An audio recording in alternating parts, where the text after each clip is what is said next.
Hello বন্ধুরা, rice is এর YouTube চ্যানেলে তোমাদের সবাইকে স্বাগত জানাই। বন্ধুরা, আজকে আমরা ১১৪টি যুদ্ধ বিমান, রাফায়েলের যুদ্ধ বিমান, সেগুলো যে ভারতীয় বায়ুসেনা অ্যাকোয়ার করেছে সেটা নিয়ে আজকে আমরা কথা বলবো। প্রথমেই ভিডিওতে দেখতে পাচ্ছ যে আমরা রাফায়েলকে স্বাগত জানাচ্ছি। সবার প্রথম যে রাফায়েলের ব্যাচটা এসছিল আম্বালা এয়ারবেসে এসছিল। এইভাবে তাদেরকে যে কোনো এয়ারক্রাফটকে যখন নতুন ইন্ডাকশন করা হয় এয়ারফোর্সে, তখন কিন্তু তাকে এইভাবেই স্বাগত জানানো হয়, মানে দুই দিক থেকে এরকম ভাবে জল ছিটিয়ে। এটা একটা রীতি, বায়ুসেনার একটা রীতি। ঠিক আছে, তাহলে নিয়ে আসার প্রয়োজনটা পড়লো কেন এই রাফায়েলের জেটটাকে? রাফায়েলের জেটটাকে নিয়ে আসার প্রয়োজন হচ্ছে, এই একটু পরের স্লাইডটা গেলে তোমরা দেখতে পারবে যে এই যে মিগ 21 বাইসন 1969 বা 60-এর দশকের শেষের দিকে ভারতীয় বায়ুসেনা অপারেট করা শুরু করেছিল। 1971-এর যুদ্ধের সময় এই যুদ্ধ বিমানটা একটা গুরুত্বপূর্ণ রোল প্লে করেছিল, খুবই ভাইটাল রোল প্লে করেছিল। এবং সেই সময়কার এটা হচ্ছে একটা কাটিং এজ টেকনোলজির একটা এয়ারক্রাফট। কিন্তু তোমরা দেখতেই পাচ্ছ ভিডিওতে যে কিভাবে কত পুরনো সেই টেকনোলজি। এখন ফ্লাই বাই ওয়্যার সিস্টেম চলে এসছে, এই ধরনের জিনিসগুলো চলে আসার পরে এখনকার দিনে এই বিমানটাকে ব্যবহার করাটা কিন্তু ভারতের বায়ুসেনার কাছে খুব একটা আহ, সুবিধার হচ্ছিল না। এবং আমরা দেখতে পেয়েছিলাম যে এর আগে যখন উইং কমান্ডার অভিনন্দন বর্তমানের ক্ষেত্রে, সে যখন মিগ 21 বাইসন, সে একজন হাইলি স্কিল্ড একজন পাইলট ছিলেন। কিন্তু টেকনোলজিক্যালি F-16, যে এয়ারক্রাফটটা F-16 এয়ারক্রাফট কিন্তু মিগ 21-এর থেকে সুপিরিয়র হওয়ার জন্য কিন্তু আমরা একটু পিছিয়ে পড়েছিলাম। কিন্তু অভিনন্দন বর্তমানের বীরতার জন্য কিন্তু সেইখানে একটা মিগ 21 বাইসন দিয়ে একটা F-16 কে কিন্তু শুট ডাউন করা হয়েছিল।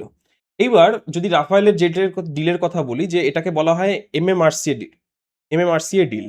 ঠিক আছে, medium multirole combat aircraft. Medium multirole combat এয়ারক্রাফটের হচ্ছে ডিমান্ডটা বহু আগে থেকেই ভারতীয় বায়ুসেনা ডিফেন্স মিনিস্ট্রির কাছে জানিয়েছিল। ঠিক আছে, আমরা রিটায়ার করে ফেলছি খুব তাড়াতাড়ি এই মিগ 21 বাইসনগুলোকে, বা রিটায়ার করে ফেলেছি। আচ্ছা, এবার কেন আমরা যে রাফায়েলটাকে বেছে নিলাম? তোমরা দেখতে পাচ্ছ একদম উপরে বাঁ দিকে, ডান দিকে রয়েছে F-21। দেখতে অনেকটা F-16-এর মতন, কিন্তু এই হলো অ্যাকচুয়াল F-21, যেটা প্রোটোটাইপ ভার্সন, যেটা চিন্তা ভাবনা ছিল লকহিড মার্টিন আমেরিকার কোম্পানি এবং টাটা গ্রুপ তাদের তাদের সাথে হচ্ছে যৌথভাবে এই ফাইটার জেটটাকে প্রডিউস করার কথা ছিল। কিন্তু ভারতীয় বায়ুসেনা এটার মধ্যে খুব একটা বেশি ইন্টারেস্ট দেখায়নি। তার কারণ এটা অনেকটাই কিন্তু ওই পাকিস্তানের ব্যবহার করা F-16-এর ধাঁচেই তৈরি। তার জন্য আমরা খুব একটা বেশি ইন্টারেস্টেড নই। এবং আর একটা জিনিস হচ্ছে যে আমেরিকার কোনো ডিফেন্স প্ল্যাটফর্মকে ইউজ করলে সেখানে অন্যান্য রাশিয়ান যে ডিফেন্স, ধরে রাখো মিসাইলগুলোকে, সেগুলোকে ইন্টিগ্রেট করতে গেলে, বা আমরা S-400 ট্রাম্প ব্যবহার করছি, এইগুলোর ক্ষেত্রে বিশাল সমস্যা হয়। এবং আমেরিকার স্যাংশনেরও একটা প্রবলেম কিন্তু থেকে যায় সবসময়। ঠিক আছে, বাঁ দিকে দেখতে পাচ্ছ F-15EX, এটাও আমেরিকার একটা ফাইটার জেট। সব থেকে বেশি এয়ার টু এয়ার কমব্যাটের মধ্যে, হ্যাঁ, প্লেনগুলো, শত্রুদের প্লেনদেরকে নিস্তেজ করে দেওয়ার কিন্তু ভূমিকা নিয়েছে এই F-15EX। ইসরায়েলি বায়ুসেনা এটাকে খুব বেশিভাবে ব্যবহার করে, মার্কিন যুক্তরাষ্ট্রের বায়ুসেনা তারাও ব্যবহার করে। সুখোই 35 আমাদের কাছে ডিল ছিল, মানে অফারে ছিল। এমএমআরসি এর ডিলটার কথা বলছি, যখন টেন্ডার ছিল, এই টেন্ডার এরা কিন্তু বিডিং করেছিল। সুখোই 35 আমরা নিচ্ছি না, তার কারণ আমাদের কাছে অলরেডি তোমরা দেখতেই পাচ্ছ পরের ভিডিওতে যে আমরা অলরেডি Su-30 MKI অপারেট করছি in huge number, large number, 127টার কাছাকাছি প্রায় আমাদের কাছে আছে। এবং রাশিয়ান প্ল্যাটফর্মের দিকে আমরা অতটা যাচ্ছি না, কারণ রাশিয়া অনেক অনেক ডিফেন্স স্ট্র্যাটেজিস্টদের মতে একটা ডিক্লাইনিং সুপার পাওয়ার। এছাড়া আহ, রাশিয়ান যেই এয়ারক্রাফট গুলো আছে সেগুলো কিন্তু ধরে রাখো ডগ ফাইটে কিন্তু একটা বড় গুরুত্বপূর্ণ ভূমিকা নিতে পারে, কিন্তু মডার্ন ওয়ারফেয়ারের ক্ষেত্রে কিন্তু তারা অতটা, তাদের এয়ারওয়াক্স সিস্টেম, মানে avionics, advance avionics, fly by wire system, সেগুলো কিন্তু কিছুটা পশ্চিমা দেশগুলোর ফাইটার জেটগুলোর থেকে একটু পিছিয়ে যায়। ঠিক আছে, এছাড়া তোমরা দেখতে পাচ্ছ এই তিনটে ফাইটার জেট, তারা সেগুলো ছিল ইউরোফাইটার টাইফুন। ইউরোফাইটার টাইফুন নেওয়ার একটা সমস্যাটা কি, যে ইউরোফাইটার টাইফুনটা নিলে এটা মাল্টি ন্যাশনাল হচ্ছে একটা প্রজেক্ট। ঠিক আছে, বহু দেশ মিলে এই এয়ারক্রাফটটাকে তৈরি করেছে, অর্থাৎ এই একটা এয়ারক্রাফট নিতে গেলে আমাদেরকে বহু দেশের সাথে ডিল করতে হতো। মাঝখানে যে ভিডিওটা দেখতে পাচ্ছ এটা হচ্ছে সাব গ্রিপেনের। গ্রিপেন আমাদের কাছে অফার এসেছিল বহুবার।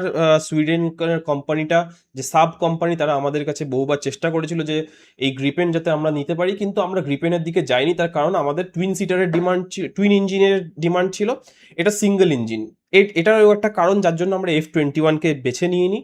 এবং সাব কোম্পানি তারা কি আছে, অ্যাডভান্স যে এরিয়াল ওয়ার্নিং সিস্টেম, যেটা অ্যাওয়াক্স সিস্টেম আছে, এই এই সিস্টেমগুলো তারা কিন্তু পাকিস্তানকে দিচ্ছে, বিক্রি করছে। ঠিক আছে, তো এইখানে ভারতীয় ডিফেন্সের পক্ষ থেকে, ডিফেন্স যে অ্যাকুইজিশন কাউন্সিল, ঠিক আছে, সেখান থেকে একটা ক্লিয়ার মেসেজ ছিল সাব গ্রুপের কাছে, যে you have to choose between either India or Pakistan.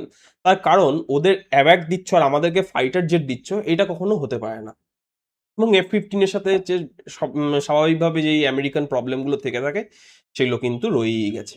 ঠিক আছে, এবং আমাদের সব থেকে ভালো একটা যেটা খবর, যে আমাদের স্কিল্ড পাইলটরা যে যথেষ্ট স্কিল, তারা MiG-21 বাইসন দিয়ে একটা F-16 ফাইটার জেট, একটা 4th জেনারেশনের ফাইটারকে, যেটা MiG-21 বাইসনকে বলা হয় 3rd জেনারেশন ফাইটার, সেটা দিয়ে কিন্তু শুট ডাউন করে ফেলেছিল। তো সেই ক্ষেত্রে আমাদের খুব দরকার এখন একটা নিজেদের এয়ারক্রাফট ম্যানুফ্যাকচার করা, যেটা কিনা হতে চলেছে আমাদের তেজাস মার্ক 2। খুব তাড়াতাড়ি এটা চলে আসবে। এটাও কিন্তু রাফায়েলের ধাঁচেই অনেকটা বানানো। রাফায়েল নেওয়ার মূল যে কারণটা, সেটা হচ্ছে রাফায়েলে কিন্তু ইন্টিগ্রেট করতে গেলে ডিফেন্স, মানে ধরে রাখো কোনো রকম কোনো ম্যানুফ্যাকচারিং করতে গেলে, সেইখানে একটা আমাদের রাফায়েলের যে কোম্পানি যেটা আছে ডাসল্ট এভিয়েশন, সেই ডাসল্ট এভিয়েশন তারা ইউজ করে সাফরান ইঞ্জিন। এবং ভারত এই ইঞ্জিন, যে কোনো ফাইটার জেটের জেট ইঞ্জিনগুলোকে ডেভেলপ করা কিন্তু খুব ক্রুশিয়াল একটা ব্যাপার। সাফরান কোম্পানি আমাদেরকে হচ্ছে কথা দিয়েছে যে তারা কিন্তু এইটায় হেল্প করবে জেট ইঞ্জিন ডেভেলপ করতে। বর্তমানে যে আমরা তেজাস মার্ক 1A ফাইটার বা তেজাস ফাইটার জেট ইউজ করছি, সেখানে জেনারেল ইলেকট্রিকের ইঞ্জিন ইউজ করা হচ্ছে। জেনারেল ইলেকট্রিকের ইঞ্জিন আমেরিকার ইঞ্জিন, স্যাংশনের আওয়াজ সেই বারবার ভয় থাকে। আমরা দেখতেই পাচ্ছি যে ইরান আর ইসরায়েলের যুদ্ধ বা ইরান আমেরিকার যুদ্ধে কিভাবে, বা এর আগে রাশিয়া ইউক্রেনের যুদ্ধে কতবার আমেরিকা বা পশ্চিমা দেশগুলো আমাদেরকে প্রেশার দেওয়ার চেষ্টা করেছে। ফ্রান্সের তরফ থেকে কিন্তু এটা কখনো আসেনি। ফ্রান্স কিন্তু একটা সুপার পাওয়ার, একটা permanent member of United nation security council, একটা নিউক্লিয়ার স্টেট। ফ্রান্সকে পাশে পাওয়া ভারতের জন্য সব থেকে বেশি কিন্তু ইম্পর্টেন্ট। তো সেই ক্ষেত্রে দেখতে গেলে কিন্তু এটা শুধুমাত্র যখনই একটা কোনো এরকম ধরনের এত হিউজ নাম্বার অফ কোয়ান্টিটিসে যখন কোনো ডিফেন্স অ্যাকুইজিশন হয়, সেই ক্ষেত্রে কিন্তু জিও পলিটিক্যাল ফ্যাক্টরটা খুব গুরুত্বপূর্ণ।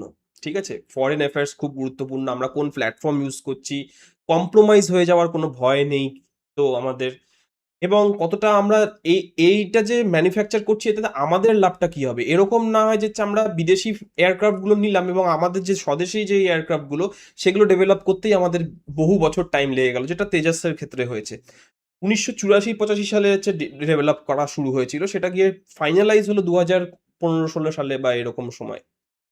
তো এই জিনিসটা যেন আর রিপিট না হয়, তার জন্য হিন্দুস্তান এরোনটিক্যাল লিমিটেডের কাছে কিন্তু একটা চ্যালেঞ্জ থেকে যাবে।